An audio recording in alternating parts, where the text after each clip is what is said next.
Alo ayasi, 4 yil deganda Rossiyadan ishlab keldim. Qizimiz ham katta bo'lib qolgandir, ha? Ha, qizimizni ham hozirgina uxlab qoldi. Uxlayapti? Unda tush. 1460 kun onlayn sog'inganim yetadi. Meni baliqcham hozir boraman. Ayasi, dardlarimni darmoni. Suzulmasdan qoching. Assalomu alaykum dadamjonim. Yaxshi ko'rdingizmi? Onangni yuri. 1 minutda enangni erini armoniga aylantirib qo'yding, qizim. Yuringlarchi uyga qani. Odam yomon sog'indi-yu, dada. Meni mana shunday keldim, ona qizim. Ona qizim, hatyab 2 kunda bir uxlagin. Yo'q.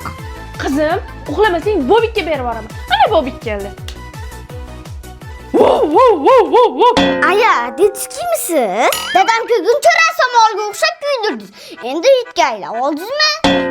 Meni baribir uxlata olmaysizlar. Ha. Cho'chu atam. Rossiyadan rosa cho'chu bo'lib keldim. Biz ham dam olaylik. Oxiri yuragim yorilib o'lar ekanda qizim. Shu kunlarda yuragim boshqacha uryapti. Voy, bo'ldi qizim. Dadang kelguncha qilmagan qiliqlaringni endi qilmay erkalik qilib, boring dadasi chiqing uxlaydi. Chiqing. 3 kundan beri uxlamaysan.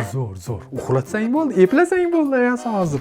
Voy onasini emsan. 4 yilda mana shu eklar ham yomon kuchayib ketibdi. Shampun, dush gel, ayniqsa shu soqol oladigan kremi bilan penkasi menga juda yoqdi. Betimni yumshoq achilgan tuxumdek qilib qo'yapti. Bir yo. Ayasi uxladimi? Uxladi. Arra uxlatib oldi. Alla ayam, alla yo. Meni ayam, alla yo. Ya ayasi? Ha, dadasi, uxlamadingmi Rayhon? Men yana qaytib ketdim Rossiyaga. Hatyobi turib o'rningda meni kuzatib var Rossiyaga. Nimaga ketasiz? O'zi endi keldingiz-ku dadasi. Qizing yerga tegayotganda chaqirasan. Menimcha, bu qizing hali uxlamaydi. Onasini emsin.